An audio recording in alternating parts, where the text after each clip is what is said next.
Hello friends, एक बार फिर से स्वागत है आपके अपने YouTube channel technical team STSC Rajasthan में। क्रैश कोर्स में हमने हिंदी साहित्य, हिंदी अनिवार्य, भूगोल विषय के साथ साथ इंग्लिश कंपलसरी सब्जेक्ट का भी क्रैश कोर्स शुरू कर दिया था, जिसकी 2 क्लासेस हमने कंप्लीट कर ली है, जिसमें हमने हॉर्नबिल जो हमारी बुक है उसको कंप्लीट कर लिया है। आज हमारी जो स्नैपशॉट बुक है उसके इम्पोर्टेंट क्वेश्चंस की चर्चा करेंगे। सो शुरू करते हैं। शुरू करने से पहले आप वीडियो को लाइक कर दीजिए, शेयर कर दीजिए और अपने फ्रेंड्स को भी शेयर कर दीजिए और चैनल को सब्सक्राइब ज़रूर कर दीजिए। तो बने रहिएगा वीडियो के एंड तक। Let us start. पहली कहानी है the summer of the beautiful white horse, सुंदर सफ़ेद घोड़े की ग्रीष्म ऋतु, विलियम शेरॉन। क्वेश्चन है, did the boys return the horse because they were conscience stricken और बिकॉज दे वर अफ्रेड? क्या लड़कों ने घोड़ा इसलिए लौटाया कि उनकी आत्मा ने उनको कचोटा या वे भयभीत हो गए? इस आंसर को आपको इतना बढ़ा के नहीं लिखना है, लगभग 50 से 60 शब्दों में लिखना है और अपने लैंग्वेज में लिखना है, इतनी हार्ड लैंग्वेज में नहीं लिखना है। यहाँ पर एक बात कही जा सकती है कि उनकी आत्मा ने उनको कचोटा था, क्योंकि जो गेरा गलेनियन जो फैमिली है वो पिछली 11 शताब्दियों से गर्व और ईमानदारी के लिए जानी जाती है और उनको अपनी फैमिली पर कलंक लगने का भी डर है, इसलिए उन्होंने घोड़ा लौटा दिया। इसका सरल सा आंसर है ये। इसको आपको अपनी लैंग्वेज में लिखना है ताकि आपको याद करने में आसानी हो और लिखने में भी। Describe the character of narrator's uncle Khusro. लेखक के चाचा खुसरो का चरित्र चित्रण कीजिए। और जो भी आपके जितने 6 लेसन है इसमें जो भी कैरेक्टर है उनके चरित्र चित्रण याद कर लीजिए। जो मेन कैरेक्टर है, सभी कैरेक्टर्स के नहीं, मेन कैरेक्टर के। जैसे इसमें जो चाचा है वो सनक प्रवृत्ति के हैं, तो उनका चरित्र चित्रण याद कर लीजिए। जॉन बायरो कौन था? वह लेखक के घर क्यों आया था? Who was John Byro? Why had he come to the narrator's house? ये प्रश्न और एक दूसरा प्रश्न है कि उसकी समस्या क्या थी। जॉन बायरो कौन था? ये दोनों लगभग एक जैसे हैं। डिस्क्राइब द ट्रेंड्स ऑफ गेरा गलेनियन फैमिली। इसका आंसर और एक क्वेश्चन और है, उन दोनों का आंसर सेम है कि डिस्क्राइब द कंडीशन ऑफ गेरा गलेनियन फैमिली। ये क्वेश्चन फिर से मैं दे रहा हूँ। जॉन बायरो कौन था, उसकी समस्या क्या थी, बिल्कुल एज इट इज़ आंसर होगा इसका। आपकी गाइड में अलग दे रखा है, लेकिन लैंग्वेज आपको बना के लगभग सेम आंसर होगा इसका। सेकंड लेसन है द एड्रेस मार्गामेंको की। ये रचना है, राइट की हुई है, वो इसके नरेटर हैं। इस कहानी का सबसे इम्पोर्टेंट क्वेश्चन है, why did the narrator of the story want to forgot the address? कहानी की वर्णनकर्ता पता क्यों भूलना चाहती है? श्रीमती एस में क्या क्या विशेषताएं थी?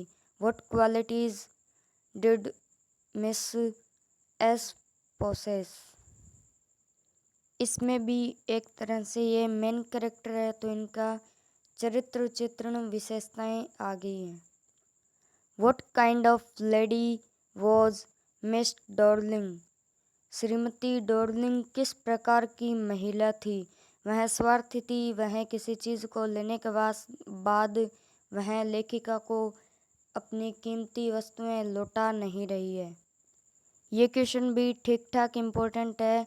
The address is a story of human predicament that follow war comment. The address मानव की दुखद कहानी है जो युद्ध के साथ चलती है। टिप्पणी कीजिए। रंगाज मैरिज, रंगा की शादी। How did Ranga feel when he heard and saw Ratna for the first time. जब रंगा ने रत्ना को पहली बार देखा तो उसने कैसा महसूस किया। Who was Ratna and why was she living with Rama Rao. Ratna कौन थी और वह रामाराव के साथ क्यों रह रही थी। What did रंगा reply when he was asked to get married। रंगा ने क्या उत्तर दिया जब उससे शादी करने के बारे में पूछा गया। What kind of a person do you think the narrator is। आप लेखक को किस प्रकार का व्यक्ति समझते हैं। What kind of a person do you think the narrator is। Albert Einstein in school, school में एल्बर्ट आइंस्टाइन। ये जो क्वेश्चन है ये बहुत ज़्यादा इम्पोर्टेंट है कि the school system often corrupts individual talents discuss. विद्यालय प्रणाली में व्यक्तिगत प्रतिभा को नियंत्रित किया जाता है। तर्क दीजिए, डिस्कस कीजिए। इसी के साथ यानी लगभग एज इट इज़ इसका आंसर होगा। एक प्रश्न और बता रहा हूँ उसका। इसी का अगला प्रश्न है, आप सूचना संग्रह और अंतर्दृष्टि निर्माण में कैसे अंतर करते हैं। लगभग इसका सेम आंसर रहेगा। तो आप थोड़ा बहुत लैंग्वेज का डिफरेंस करके आप इसका आंसर लिख सकते हैं इन दोनों क्वेश्चंस का। What do you understand of Einstein's nature from his conversations with his history teacher, his mathematics teacher and the head teacher. इतिहास के अध्यापक, गणित के अध्यापक और प्रधानाध्यापक से आइंस्टीन की बातचीत से आप आइंस्टीन की प्रकृति के बारे में क्या समझते हैं। आइंस्टीन किस प्रकार का विद्यार्थी था। What type of student was Albert Einstein. इसमें आइंस्टीन का चरित्र चित्रण भी आ जाएगा।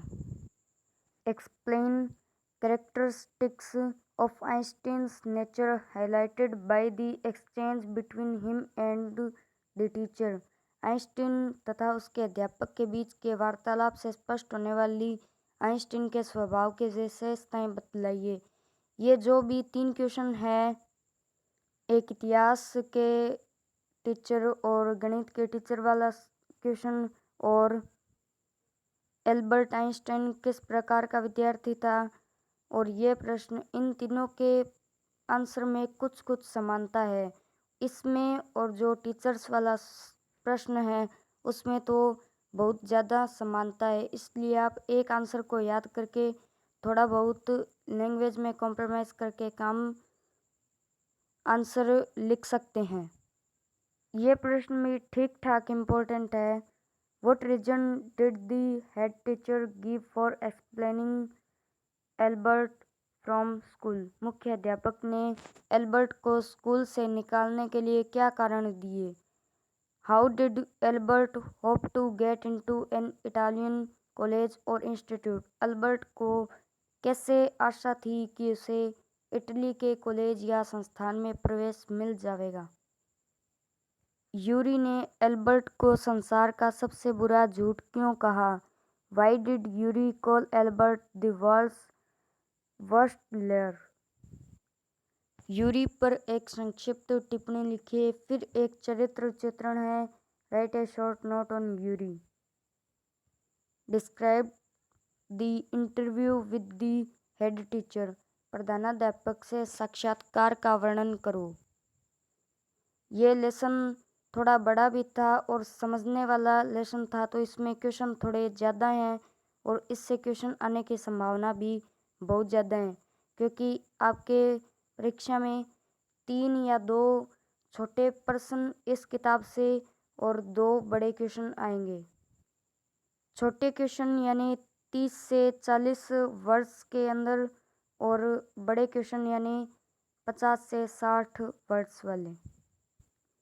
मातृ दिवस, मदर्स डे, ये क्वेश्चन बहुत इम्पोर्टेंट है। Is drama a good medium for conveying social message discuss, क्या नाटक सामाजिक संदेश का एक अच्छा माध्यम है? विवेचन कीजिए। इसको भी आपको इतना लॉन्ग याद नहीं करना है, बिल्कुल अपनी लैंग्वेज में बना के छोटा आंसर याद करना है, क्योंकि इतना टाइम नहीं है आपके पास कि आप बड़ा आंसर याद करें फिर उसको समझें। अगला प्रश्न है, justify the title of the play Mother's Day. ये भी बहुत इंपॉर्टेंट क्वेश्चन है। मदर्स डे नाटक के शीर्षक का औचित्य बतलाइए। श्रीमती फिट्जजेराल्ड श्रीमती पियर्सन के दुख का पता कैसे लगाती है? How does Mrs Fitzgerald find the cause of Mrs Pearson's mystery. श्रीमती पियर्सन और श्रीमती फिट्जजेराल्ड की तुलना करो। Compare and contrast Mr Pearson and Mrs Pearson and Mrs फिट्जजेराल्ड।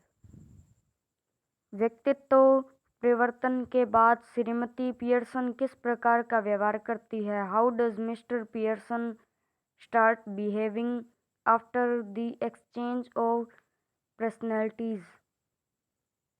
The tale of melon city, तरबूज के शहर की कहानी, विक्रम सेठ। इस कहानी का सबसे इम्पोर्टेंट क्वेश्चन है, narrate the tale of melon city in your own words. अपने शब्दों में इस कहानी का वर्णन करो। इसके अंदर सारे क्वेश्चन समाहित होंगे। राजा ने मेहराब बनाए जाने की घोषणा क्यों की? Why did the king proclaim an ark to be constructed? How was the king hanged by his own royal डर्सी? राजा को स्वयं के राजकीय आदेश द्वारा फांसी कैसे दी गई? और जो 50 से 60 वर्ष की लिमिट वाले क्वेश्चन है जो आपके एडिशनल क्वेश्चन में, वो भी आपको याद करने हैं। How did the ministers justify the hanging of dear king? राजा का फांसी लगना मंत्रियों को न्याय संगत कैसे लगा? ये क्वेश्चन भी बहुत इंपॉर्टेंट है। What was the producer that was followed to choose the new king? नए राजा के चुनाव करने का तरीका क्या था? Describe the character of the king, राजा के चरित्र का वर्णन करो। सो फ्रेंड्स, ये थी आज की क्लास। अगर आपको पिछले 2 पार्ट की वीडियो चाहिए तो डिस्क्रिप्शन में उनकी लिंक मौजूद है, वहाँ से आप देख सकते हैं। और अगर आपको इसकी PDF चाहिए तो आप हमारे टेलीग्राम जो चैनल है उसको ज्वाइन कर सकते हैं, जिसकी लिंक डिस्क्रिप्शन में है और फर्स्ट कमेंट पिन भी है। वहाँ से जाकर आप PDF भी डाउनलोड कर सकते हैं। और जो भी मैंने क्रैश कोर्स करवा दिए हैं उनके वीडियोस आप चैनल पर विजिट करके देख सकते हैं। सो फ्रेंड्स, मिलते हैं अगले वीडियो में। वीडियो को लाइक कीजिए, शेयर कीजिए अपने फ्रेंड्स के साथ जो 11th में हैं, और ज़्यादा से ज़्यादा चैनल को सब्सक्राइब कीजिए, चैनल की ग्रोथ बढ़ाइए। तब तक के लिए जय भीम, जय हिंद, जय संविधान, जय भारत। सभी को have a nice day. Bye.